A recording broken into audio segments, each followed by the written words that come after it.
is about the Orion test flight, liftoff to splashdown, and they basically talk about, what needs to be done in order for this project to take place. And so NASA engineer Kelly Smith is on there, he's explaining stuff, but he says something really interesting. So let's check this out. As we get further away from Earth, we'll pass through the Van Allen belts, an area of dangerous radiation. Radiation like this could harm the guidance systems, onboard computers, or other electronics on Orion. Naturally, we have to pass through this danger zone twice, once up and once back. But Orion has protection. Shielding will be put to the test as the vehicle cuts through the waves of radiation. Sensors aboard will record radiation levels for scientists to study. We must solve these challenges before we send people through this region of space. Wait a minute. We must solve this issue before sending people through this space?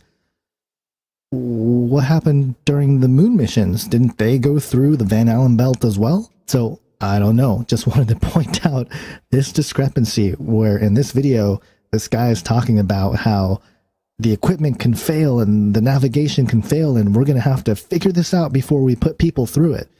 Well, what's to figure out? Didn't you guys figure that out like 50 years ago or something? Just very strange that they would say that. Did they spill the beans? Maybe. Well, if you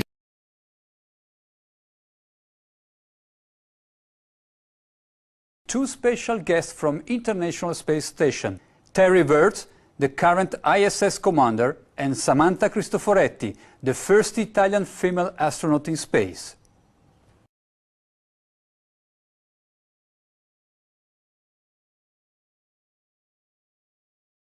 Hi Terry, buongiorno Samantha. Thank you very much for joining us on Euronews.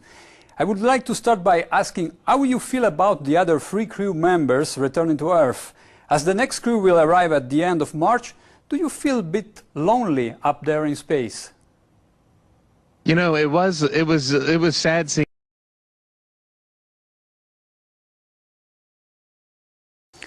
And what comes after the International Space Station once its mission is over? How do we ensure the presence of humans in space?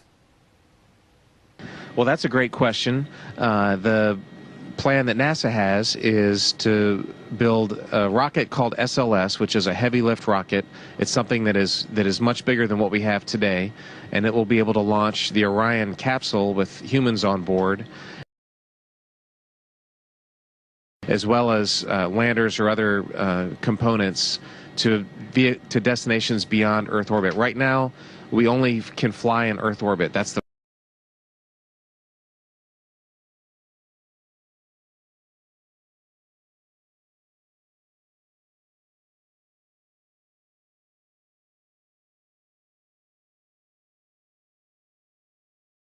we only can fly in Earth orbit. That's the farthest that we can go. And this new system that we're building is going to allow us to go beyond and hopefully take humans into the solar system to explore. So the moon, Mars, asteroids, there's a lot of destinations that we could go to.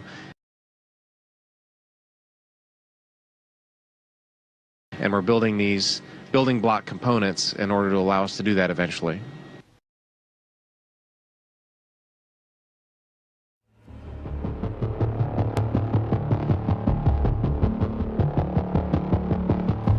Orion is getting ready to launch.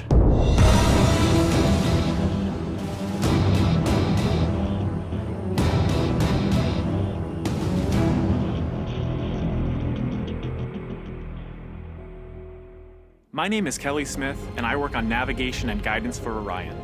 Orion is NASA's next-generation spacecraft. Built with versatility in mind, it can take astronauts deeper into space than we've ever gone before, to an asteroid or even onto Mars. For these missions, Orion has to be one tough spacecraft, withstanding high speeds, searing temperatures, and extreme radiation. Before we can send astronauts into space on Orion, we have to test all of its systems. And there's only one way to know if we got it right. No astronauts will be aboard. The spacecraft is loaded with sensors to record and measure all aspects of the flight in every detail.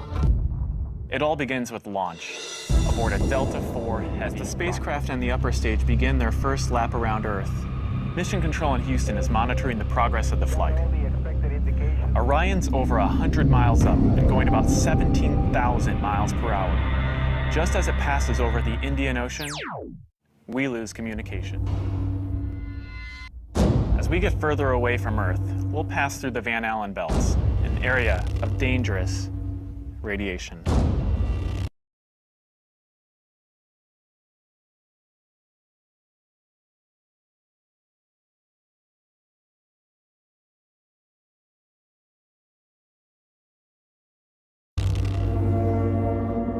Radiation like this could harm the guidance systems, onboard computers, or other electronics on Orion. Naturally, we have to pass through this danger zone twice, once up and once back.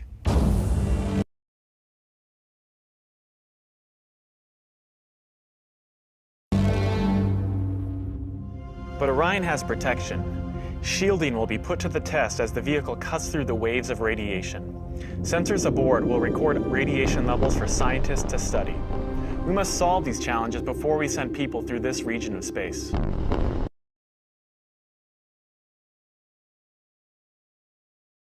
It's great to be a part of this first space flight for Orion, and we're looking forward to beginning a new chapter in human space exploration.